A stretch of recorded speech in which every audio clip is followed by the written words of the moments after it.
Dans ce deuxième volet du TP, nous allons faire uniquement la partie malaxage des données avec les 3 premiers exercices. Le reste sera réservé pour une autre vidéo. On nous donne une URL du site Météo France, depuis lequel il va s'agir de télécharger les données pour finalement n'en garder que certaines colonnes.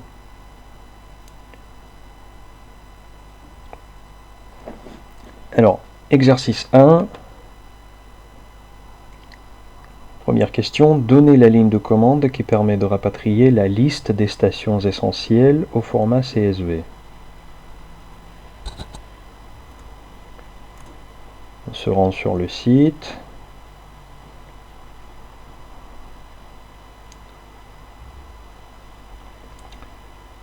Nous avons la liste des stations essentielles déjà, donc il y a déjà un lien vers le fichier, il y a l'URL qui s'affiche ici en bas de l'écran. Je copie.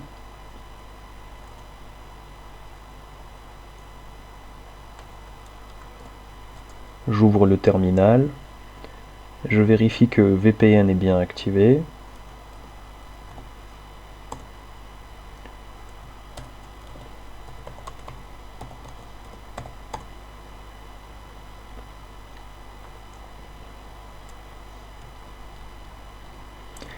Alors je vais d'abord supprimer le répertoire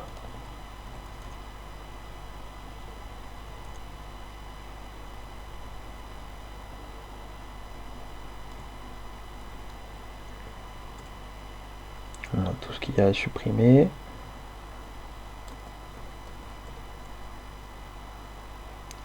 Voilà, à présent, le répertoire 2TP est complètement vide. Donc l'URL que je venais de copier depuis ici,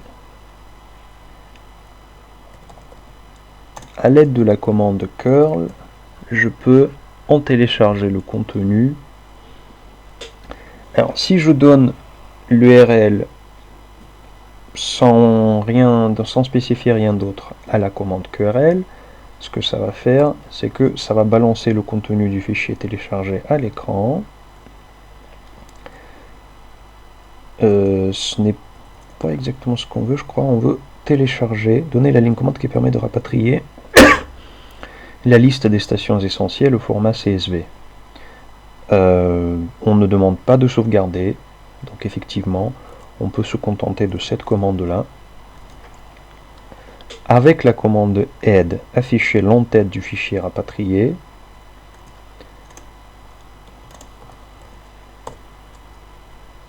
Donc soit je peux chaque fois télécharger le fichier à nouveau et l'afficher, je peux le faire comme ça.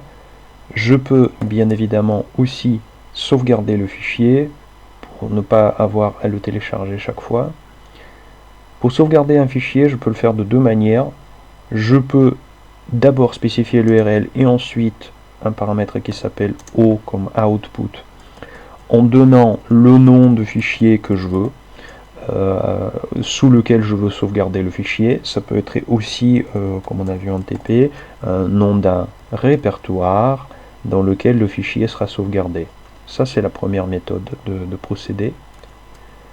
Lorsque je souhaite garder le nom initial donné par les auteurs du fichier, sans rien modifier, je peux le spécifier cette fois-ci avant l'URL et avec un paramètre qui est donc le O majuscule.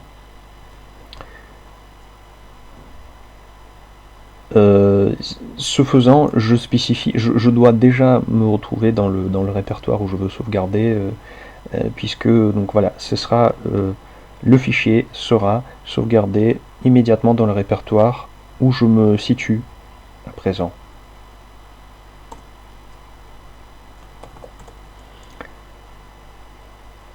Voilà, le fichier vient d'être sauvegardé, mais je vais me déplacer dans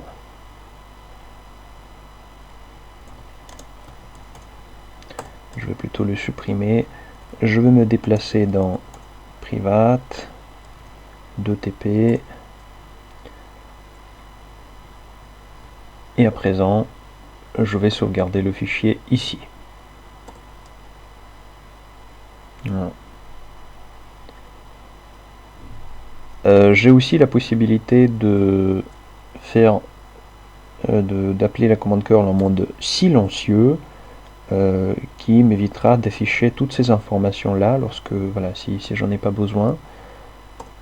La télécharge donc sans rien afficher à l'écran comme information.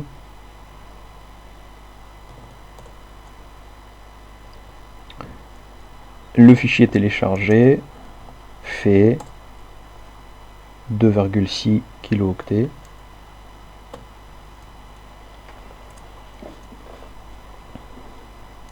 Avec la commande aide, afficher l'entête du fichier rapatrié. Donc là, maintenant que le fichier est téléchargé, je peux procéder de plusieurs manières. Donc soit je fais cat qui donc la commande qui affiche à l'écran, enfin qui redirige vers la sortie le contenu du fichier, donc qui par défaut l'affiche à l'écran.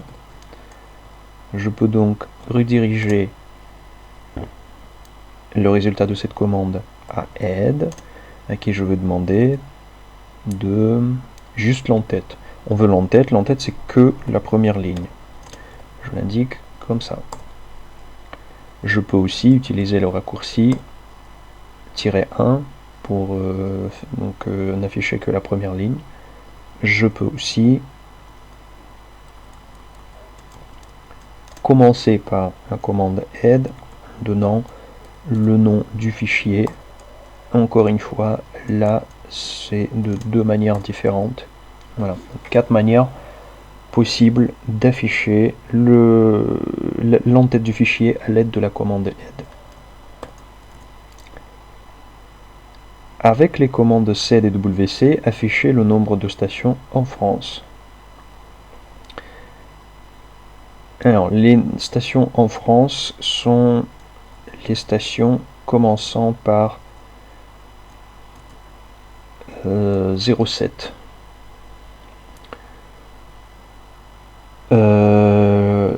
Je vais utiliser la commande grep pour... Alors du coup c'était l'expression régulière de la ligne 07 sur le fichier post. Voilà.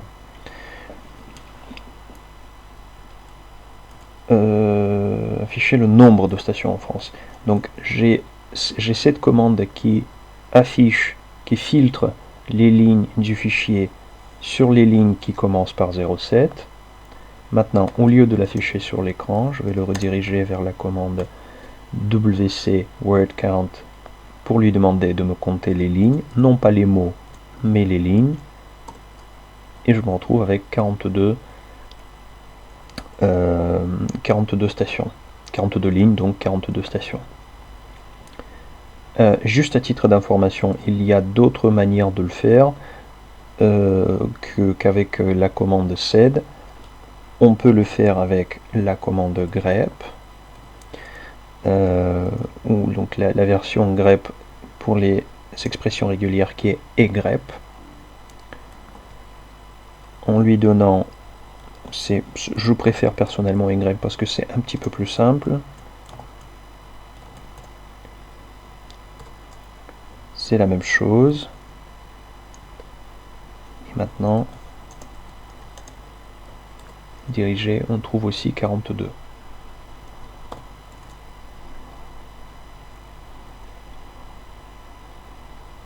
En rajoutant la commande grep, afficher le nombre de stations en France métropolitaine.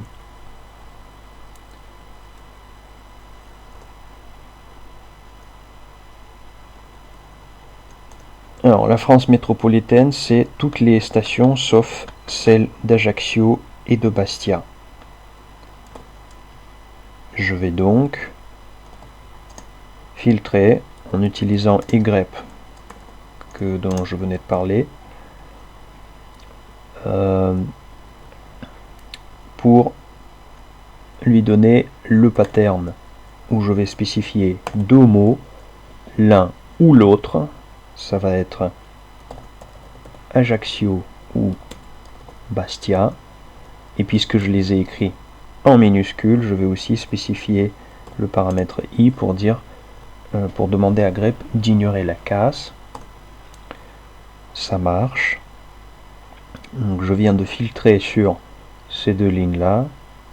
À présent, il s'agit de faire l'inverse de ce que je viens de faire et de n'afficher, donc au lieu d'afficher les lignes correspondant à l'un des deux, donc à ce pattern-là, l'un de ces deux mots, n'afficher les lignes justement qui ne correspondent pas. J'ajoute le paramètre v comme inverse pour inverser ma requête et n'afficher que ceux qui... Donc voilà, on s'arrête bien à Perpignan qui était au-dessus tout à l'heure. Je vérifie à nouveau le nombre. On doit être en avoir 2 de moins. Il y a bien 40 et non plus 42 stations. Le compte est bon.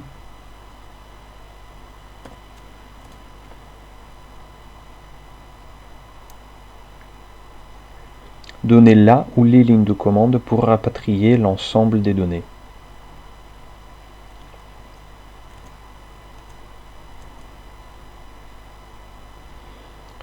On va aller dans Archi, donc les données archivées.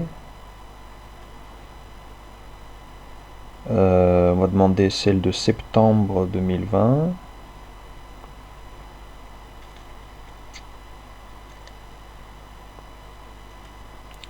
Alors, il me propose automatiquement de télécharger. Je fais échappe, puisque je ne veux pas télécharger. Moi, ce qui m'intéresse, c'est le petit lien qu'il y a ici, qui me donne ici en bas de l'écran, donc qui m'indique l'URL pour le fichier que j'ai demandé. Alors, je vais faire une petite parenthèse pour dans le comment procéder si on n'avait pas ce lien, puisque là c'est bien pratique, on a le lien qui est déjà donné. Donc TXT, Synop, Archive, Synop 2020-09, CSVGC, c'est très bien. Imaginons que le lien ne soit pas donné. Il y a quand même un moyen de le récupérer. Donc là je suis dans Firefox, qui est un navigateur moderne et qui est véritablement la référence. Je vais aller dans ce qu'on appelle donc les outils développeurs, dans l'onglet Network. Alors il y a pour ça donc le raccourci, c'est la touche F12 pour l'afficher ou le ranger, et ensuite on choisit l'onglet Network. L'onglet Network, donc il y a tout un tas de choses ici, tout un tas d'outils. L'onglet Network, en français ce sera réseau ou trafic peut-être, qui sert à lister tous les éléments nécessaires à l'affichage de la page sur laquelle nous nous trouvons. Là donc il n'y a rien, donc je vais recharger la page entièrement. Il n'y a rien puisque j'ai activé l'outil développeur après que la page a terminé de charger. Donc à nouveau je fais échappe, je n'ai pas besoin de télécharger. À présent je vais filtrer donc toute la liste des fichiers sur CSV. Je me retrouve avec deux éléments. Donc je regarde le type, il y a du HTML et il y a du XGZIP. C'est celui-ci qui m'intéresse. Je fais clic droit, je fais copier URL. Alors, vous voyez bien qu'il y a aussi la copier en tant que curl. Alors, je vais juste expliquer la différence entre ces deux-là. Si je copie l'URL, je copie vraiment uniquement l'URL. Si je copie en tant que curl, eh bien, ce que ça va faire, c'est que ça va donner la commande curl toute prête, avec un tas de paramètres nécessaires à quoi? Nécessaires à imiter un appel donc à l'URL donnée en tant que l'utilisateur, en tant que visiteur humain. Donc tous ces paramètres qui sont spécifiés, nous on n'en a pas besoin, mais tous ces paramètres indiquent les éléments nécessaires pour imiter un appel humain, comme si je le faisais avec mon Firefox en cliquant sur, donc en arrivant sur cette page en tant que, donc avec mes cookies, etc. Tous les éléments, nous on n'en a pas besoin, mais c'était juste pour montrer ce que ça fait lorsqu'on fait copier en tant que URL. Nous, ce qu'on veut, c'est juste URL tout court.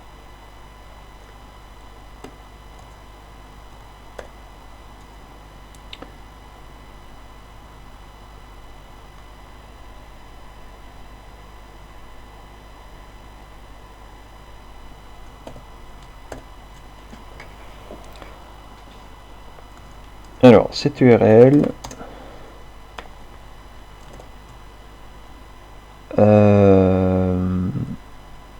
oui, je vais d'abord, bien sûr, créer le répertoire row.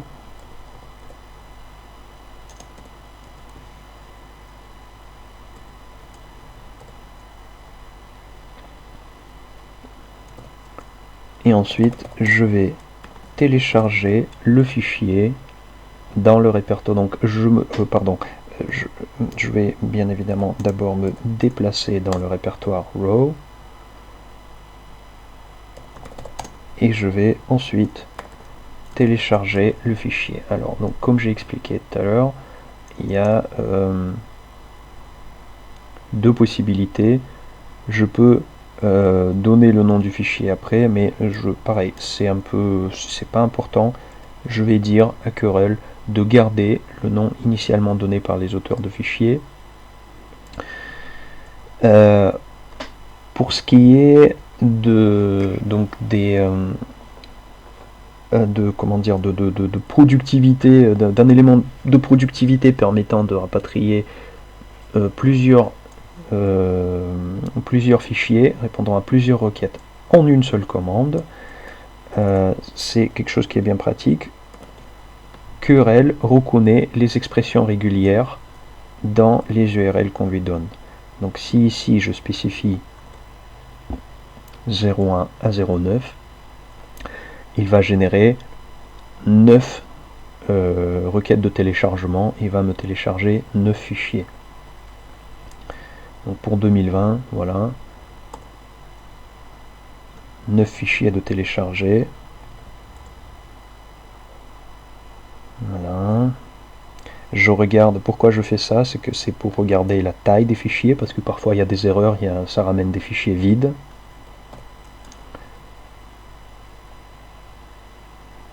À présent, pour 2020, c'est bon. Nous allons télécharger toutes les autres données, donc qui sont cette fois des données complètes, toutes les autres années, pardon, qui ont des données complètes. Donc je change, c'est la raison pour laquelle je change les mois de 1 à 12. Et je vais également, pour pas que il y a trop de choses ne s'affichent à l'écran, je vais passer en mode silencieux. Juste petit commentaire, je peux indiquer, donc encore une fois, lorsqu'il y a plusieurs paramètres à indiquer, je peux le faire devant, l'un ou l'autre, je peux le faire derrière, je peux le faire de cette manière-là, c'est vraiment pareil.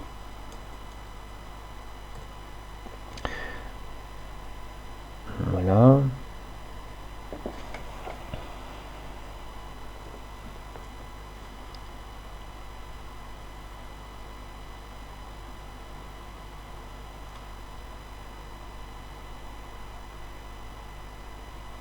Voilà. L'invite de commande apparaît à nouveau, c'est que le traitement est terminé. Alors, juste à titre d'information, lorsqu'on doit faire un traitement qui est long, on peut, en général c'est ce qu'on fait, on ajoute derrière une commande, donc en séparant par point virgule, une commande qui n'a rien à voir avec la première. Ce n'est pas comme faire pipe, c'est faire point virgule, c'est vraiment séparer deux commandes différentes en une seule ligne, qui peut être un script, donc ça peut être un truc tout bête qui demande par exemple d'afficher un texte, Cela peut être appel à un script qui envoie un mail, par exemple, lorsque le traitement est terminé. Ça peut être de demander un script qui produit un son aussi. Et donc voilà, lorsqu'il s'agit d'attendre la fin d'un traitement qui peut durer par exemple plusieurs heures, plusieurs jours, c'est bien pratique.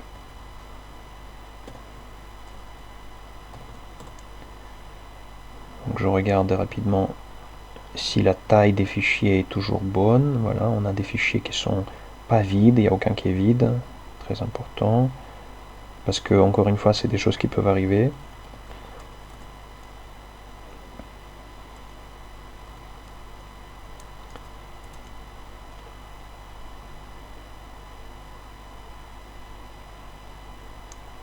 Donc là, nous venions de donner, encore une fois pour rappel, les deux commandes pour rapatrier les fichiers, voilà, pour 2020 et pour toutes les autres années.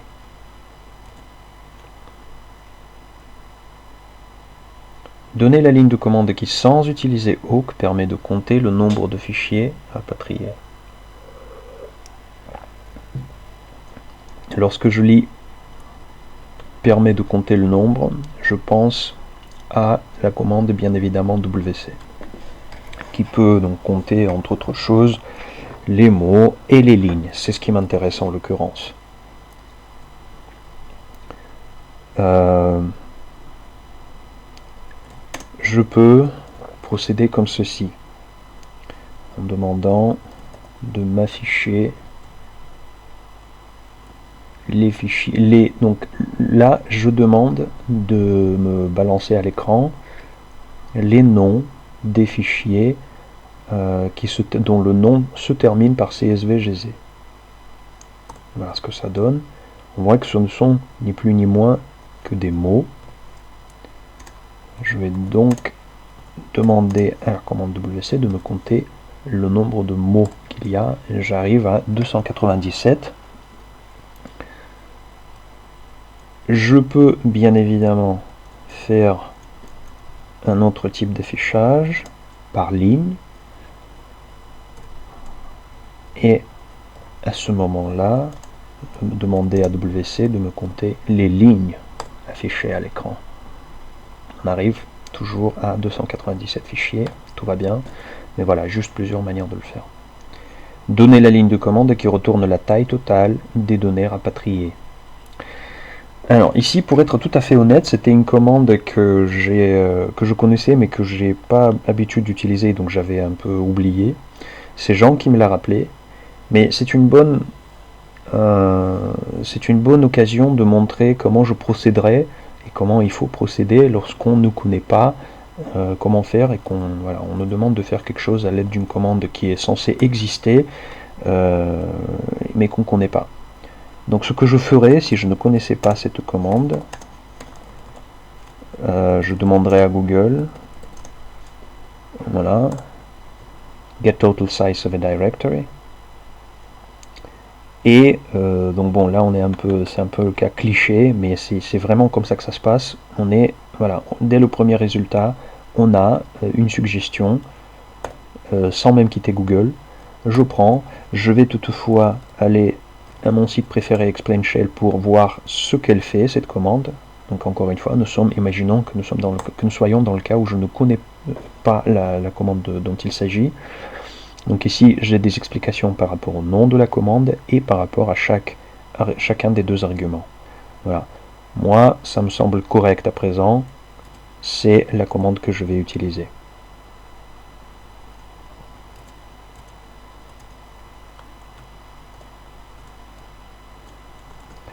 Donc là, je vais, à l'aide de cette commande-là, je connais la taille totale du fichier donc en human readable, converti en unité lisible, la taille en kilo-octets, sinon, et Et alors, si je voulais par exemple connaître la taille par fichier, eh bien ce que je ferais là,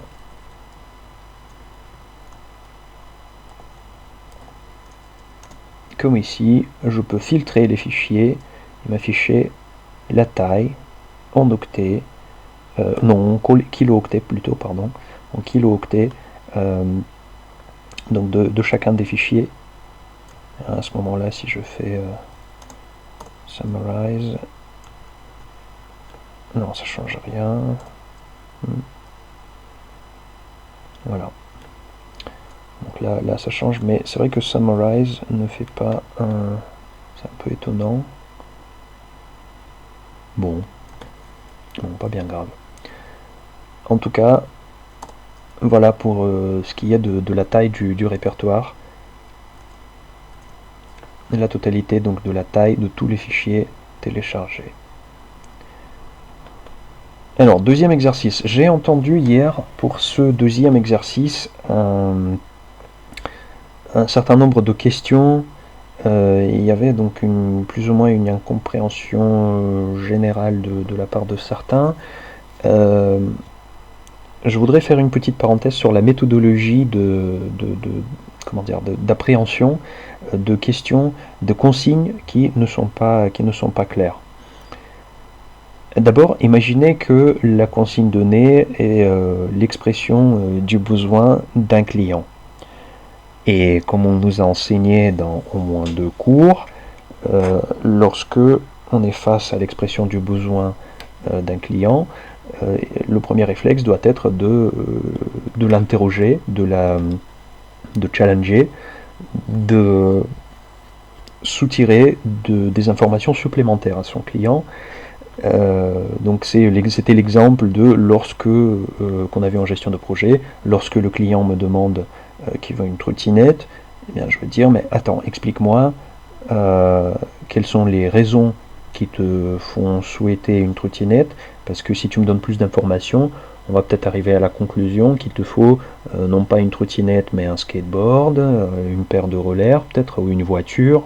Explique-moi qu'est-ce qui t'amène à avoir ce besoin-là. Donc, pour avoir le plus possible d'informations. Là, pourquoi j'explique ça? Parce que si on peut des fois se concentrer sur chacune des questions d'un exercice et ne pas comprendre où ça veut nous amener. Donc c'était pareil, un peu pareil pour le... non, pas, oui, c'était surtout pour celui-ci. Où c'est qu'on veut nous amener? Eh bien, pour cela, il faut lire la totalité de l'exercice, essayer de comprendre le lien entre ce qui est annoncé au début et ce qu'il y a à la fin. Si c'est toujours pas clair, essayez de lire peut-être tout l'énoncé, relire le début, lire la fin, essayer de comprendre où donc la consigne veut nous amener, et faire bien la part des moyens et des fins. Puisque les fins, le résultat, c'est quelque chose qu'on doit livrer en l'état tel qu'il est demandé, alors que les moyens sont par définition remplaçables, et à moins que ce soit spécifié vraiment, par exemple comme ici, je veux que vous m'affichiez ce résultat, mais très précisément à l'aide des commandes SED et WC et pas une autre. Eh bien, à moins que ce soit spécifié, précisé, on peut permuter les moyens, on peut les remanier, on peut les changer à notre guise, l'essentiel étant d'arriver au résultat qu'on veut. Dans cet exercice-là, en l'occurrence, il s'agit de partir de tous les fichiers qu'on a téléchargés, de les concaténer, de les faire fusionner en ayant enlevé au préalable de chacun de ces fichiers la ligne d'en-tête, pour ensuite arriver à un fichier total contenant une en-tête une seule fois, et ensuite en dessous le contenu de tous les fichiers CSV, donc un à un, mais dans un seul fichier. Voilà, donc le but c'est de faire fusionner de manière intelligente ces 297 fichiers que nous avons. Et donc là, on peut faire étape par étape, donner la ligne de commande qui, à l'aide de gzip, permet de décompresser les données d'un fichier. Alors, d'un fichier... Là pareil, j'ai eu... certains n'ont pas compris hier. Donc, ils ont compris qu'il fallait créer un fichier qui s'appelle 4 fois A, 2 fois M. Il ne s'agit pas de ça.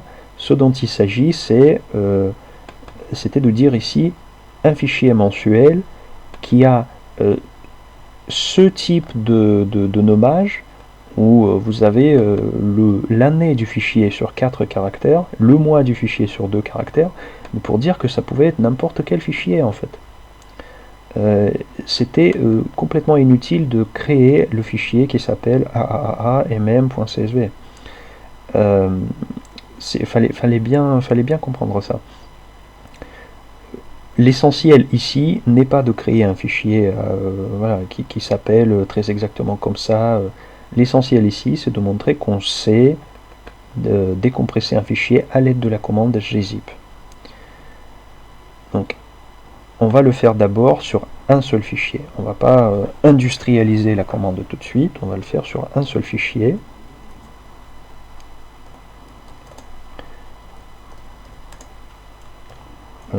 En l'occurrence, le fichier, le dernier, voilà, septembre, donc, enfin le dernier, le plus récent. Alors, lorsqu'on est curieux ou lorsqu'on a un doute sur quoi que ce soit par rapport aux arguments de la commande, on peut toujours retourner sur ce site et vérifier la raison d'être et le sens de chacun des paramètres de la commande, si besoin est.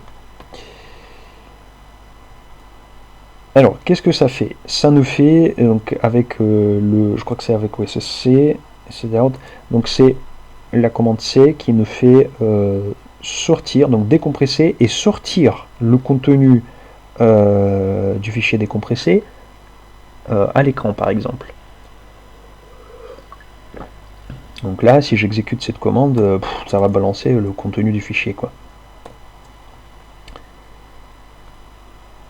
C'est bon signe parce que ça veut dire je peux le rediriger vers une autre commande ou le sauvegarder donc dans un fichier même donc inexistant, ou bien de le sauvegarder dans un fichier déjà existant en dessous des informations déjà présentes dans ce fichier.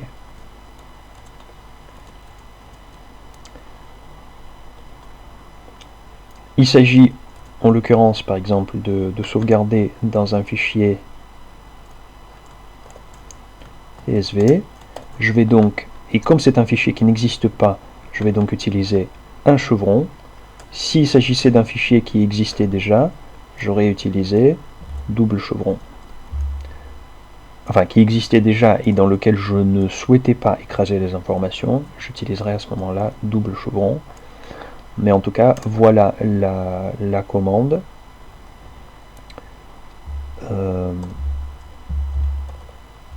Je peux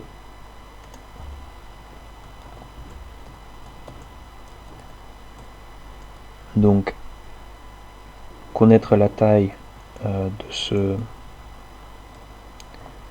sera plus simple, voilà. Donc ce fichier qui ne je vais peut-être faire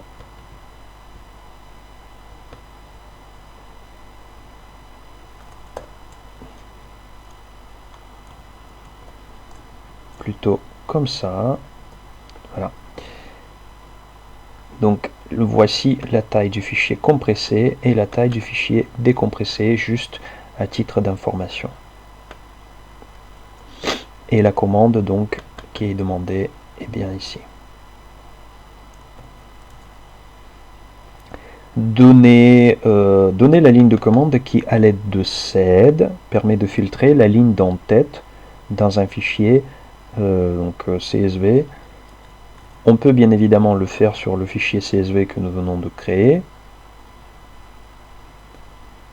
mais on peut continuer, donc sachant déjà que ça nous crée un fichier décompressé, on peut continuer à le faire ici, sur donc ce même fichier.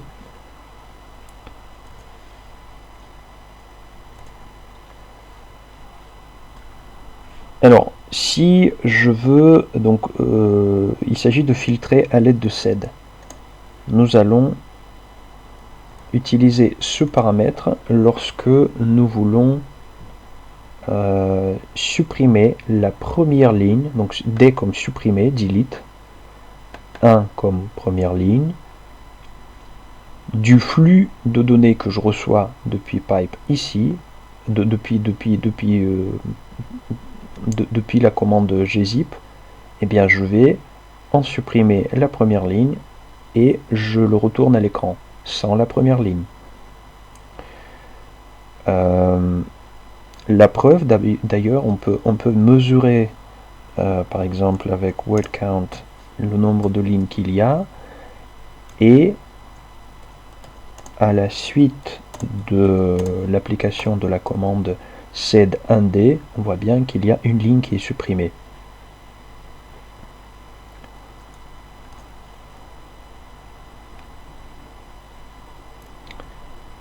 Donner la ligne de commande qui à l'aide de sed permet de filtrer la ligne d'entête dans un fichier aide CSV. Alors là, donc là, à chaque fois, il s'agit de filtrer, mais alors que là, il s'agissait de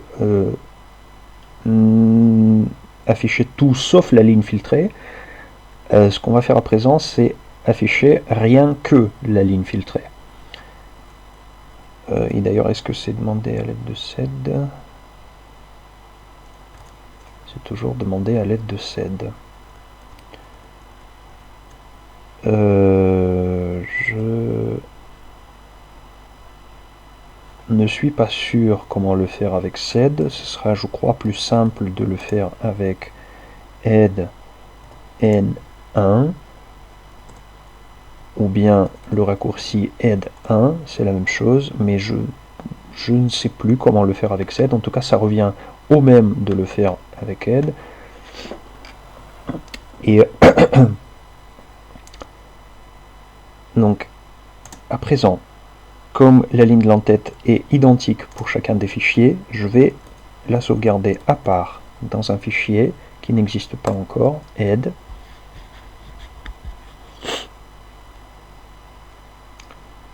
Ensuite,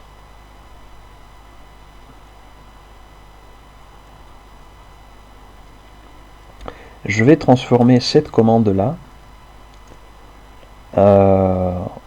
je vais l'industrialiser, disons, en effaçant la date ici, en mettant l'astérisque à la place. Ce qui veut dire que je vais appliquer ce traitement sur chacun des fichiers qui correspond à ce pattern, et je vais le faire dans l'ordre. Et après quoi, je vais sauvegarder ça dans un fichier que je vais appeler synop full. Bon, on nous demande de... Encore une fois, c'est pas tellement important la manière dont on appelle. Je préfère appeler comme ça, ce n'est pas un crime. Là, ici, le nommage du fichier n'est qu'un moyen pour parvenir à la fin. On peut tout à fait nommer le fichier à notre guise. Ce n'est pas un mal. Donc je vais appeler ce fichier synop full headless. Pourquoi headless? Parce que il s'agit du contenu nu sans l'entête. Donc voilà, le traitement va prendre quelques secondes.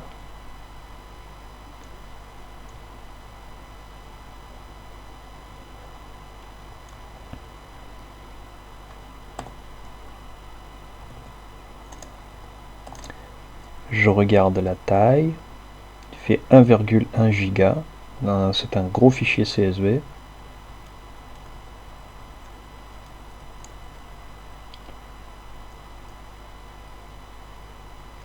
Et je vais à présent concaténer à l'aide de la commande cat. Alors on sait que la commande cat peut, donc là par exemple c'est de faire add, balance à l'écran le contenu, mais je peux aussi en donner plusieurs.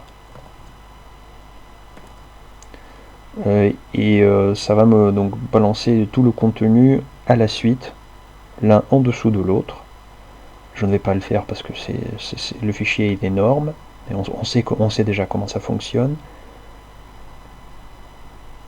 Mais ce que je vais faire, c'est de rediriger donc le flux que ça va générer, non pas vers une commande, mais vers un fichier qui sera sauvegardé et qui s'appellera non pas headless, mais full tout court.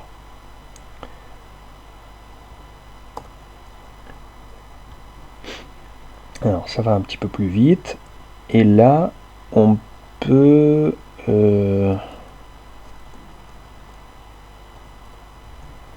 voir un petit peu la différence entre ces deux fichiers. On voit bien que le fichier full est un petit peu plus grand, juste 1 kilooctet, environ 1 kilooctet plus grand que le fichier headless.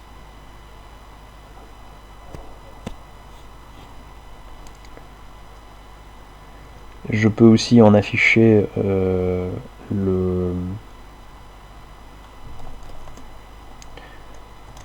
donc par exemple les deux premières lignes du fichier synop full.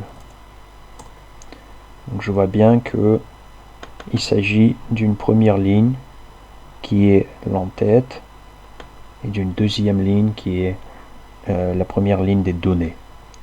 Je vois bien que donc l'entête n'est pas répété deux fois, ni voilà, tout va bien.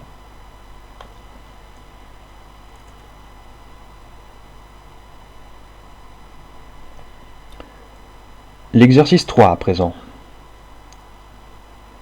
Ici, nous allons partir, nous allons donc d'abord, le but étant d'arriver à un fichier qui s'appelle, donc il y a le fichier synop, 2020 ça veut dire entre 96 et 2020, with head ça veut dire avec l'entête, slim, bon ici ça veut dire donc dans notre contexte sans les colonnes dont on n'a pas besoin, avec uniquement les colonnes dont on a besoin, et short ça veut dire sans un certain nombre de lignes qui ne nous intéressent pas.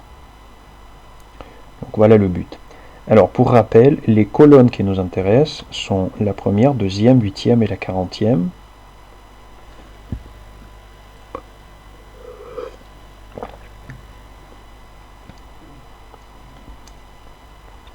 Et donc en partant du fichier que nous venons de créer, nous allons tout d'abord, à l'aide de la commande cut, conserver uniquement les colonnes utiles dans un fichier que nous appelons nanana, donc le nom qu'on garde, plus slim derrière. Alors je vais prendre mon full, je vais diriger vers la sortie son contenu et le transférer à cut. Alors cut, on a déjà vu comment ça fonctionne. Il faut lui donner le délimiteur et ensuite spécifier les fields qu'on souhaite conserver. Donc là, c'était quoi, 8 et 40. Alors nous allons juste voir à titre d'essai la première ligne. Donc voilà ce que ça nous donne. Pour information, il y a plusieurs moyens de... Donc juste une petite parenthèse sur comment fonctionne Shell, encore une fois. Je peux enlever les guillemets. Ça revient au même. Juste le fait que point virgule est un caractère spécial, réservé, il faut que je l'échappe. Ça me donnera le même résultat, sans les guillemets. il y a aussi le fait que donc le paramètre f field s'attend derrière à avoir un seul paramètre. Le fait de mettre ces plusieurs mots entre guillemets transforme cet argument en un seul mot. Si j'enlève, je peux toutefois donc enlever les guillemets, mais il faut à ce moment-là remplacer les espaces par quelque chose d'autre, donc les virgules, sinon la commande cut sera paumée parce que derrière le paramètre f, on va se retrouver avec 1, 2, 3, 4, enfin plusieurs mots, et c'est pas ce qui est attendu. Mais là, avec les virgules, tout va bien. Et ça donne encore une fois donc le même résultat.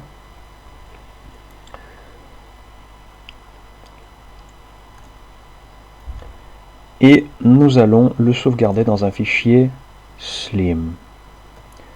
Donc ici, au lieu de faire ça, je redirige non pas vers une commande, mais vers un fichier inexistant que je vais appeler synopfull slim.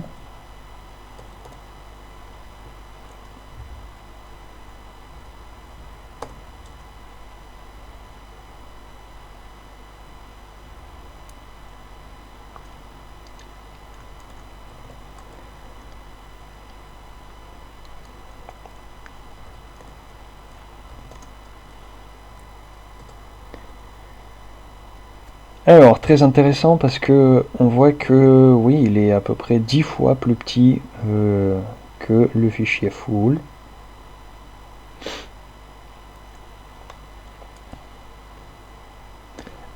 Et son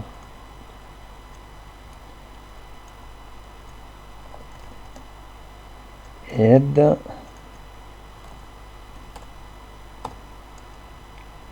correspond à ceci. Voilà, les 10 premières lignes de ce fichier.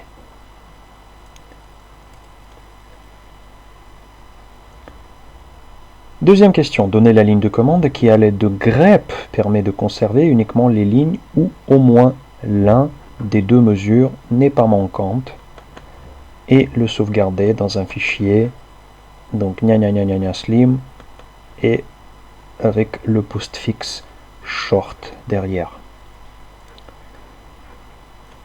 Ce qu'il faut comprendre de cette question, donc il faut bien la lire, il faut bien la comprendre, c'est qui dit conserver uniquement les lignes où au moins l'un des deux mesures n'est pas manquante. Cela veut dire quoi? Cela veut dire supprimer toutes les lignes où les deux des mesures sont manquantes. C'est ainsi que je vais paramétrer mon grep.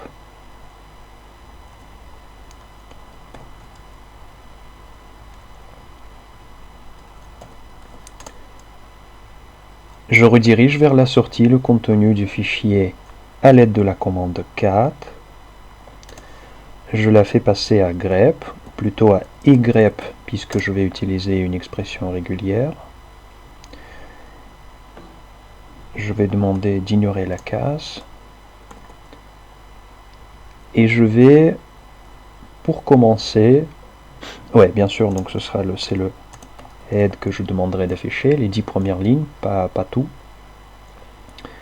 Et je vais demander donc à grep de me ressortir d'abord les lignes qui donc oui, d'abord on va partir de ça, voilà. Donc je vais demander à grep de me ressortir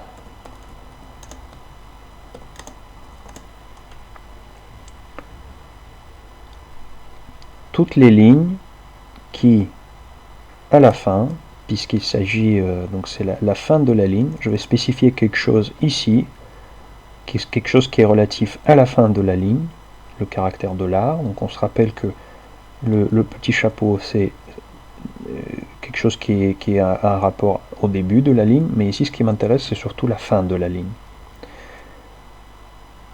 je vais dire que je veux toutes les lignes qui ont MQ à la fin,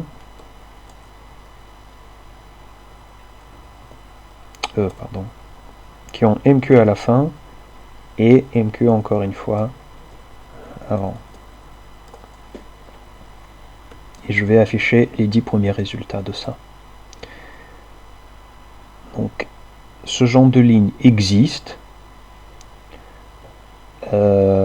Et c'est sur ces lignes-là que je veux filtrer, c'est ces lignes-là que je ne veux pas garder.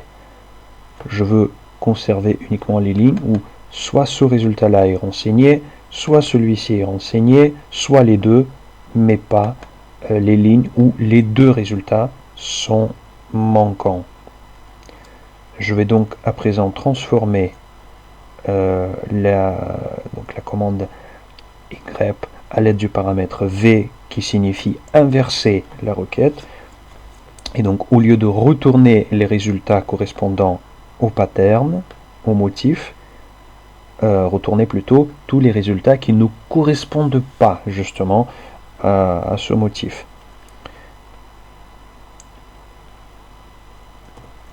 Donc à présent que je sais que ma commande fonctionne correctement,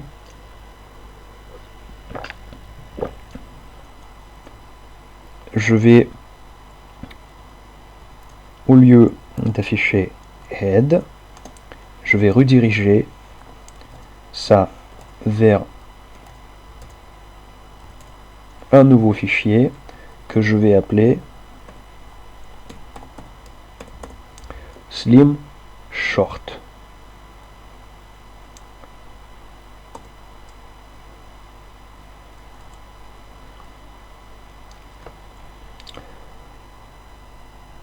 Combien de lignes sont exclues? Alors, pour connaître le nombre de lignes exclues, ce que nous allons faire, c'est de revenir à la commande grep qui nous faisait ressortir les mauvaises lignes, et on va les compter. On va compter le nombre de lignes. 7246.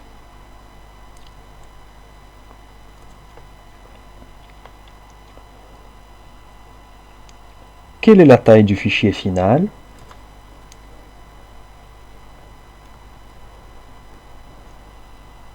Donc là, soit je fais DU dessus.